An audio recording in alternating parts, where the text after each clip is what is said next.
Facing opposition, Theresa May will bring Brexit deal back to Parliament.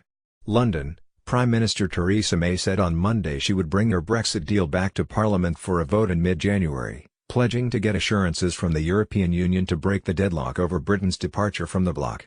After a last-minute threat from the main opposition Labour Party to call for a symbolic no-confidence vote in the Prime Minister if no date was given, May said Parliament would debate the deal in January, before a vote in the week beginning January 14. May is pressing on with her deal to leave the EU, rejecting calls for a second referendum or to test support for different Brexit options in Parliament despite hardening opposition to the agreement to maintain close ties.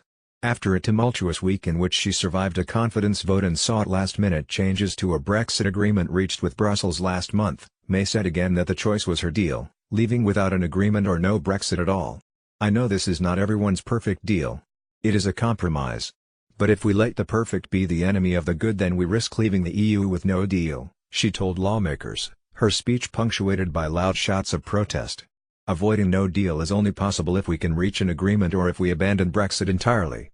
She said the EU had offered further clarification on the most contentious aspects of her divorce deal, or withdrawal agreement, and that her government was exploring further political and legal assurances.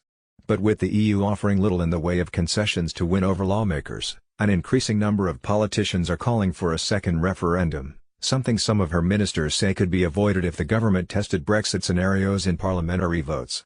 Parliament is deeply divided, with factions pressing for different options for future ties, exiting without a deal or remaining in the EU. May and her ministers have repeatedly ruled out a replay of the referendum, saying it would deepen rifts and betray voters who backed Brexit by 52% to 48% in 2016.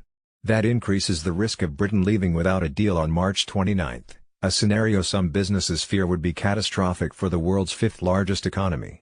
The political and economic uncertainty over Brexit is having an impact, with data on Monday showing a drop in consumer spending, falling house prices and growing pessimism in household finances. Several members of May's cabinet team, including Education Minister Damian Hinds, said at the weekend they were open to putting the range of options to Parliament to gauge whether there was a majority for any of them. May's spokesman said, in relation to an indicative vote, there are no plans to hold one. The Prime Minister used her statement in Parliament on Monday to reject the idea of a second referendum and to again set out that her agreement to keep close economic ties with the EU after Brexit is the only one on offer. "Let us not break faith with the British people by trying to stage another referendum," May said. "Another vote which would do irreparable damage to the integrity of our politics, because it would say to millions who trusted in democracy, that our democracy does not deliver. Another vote which would likely leave us no further forward than the last."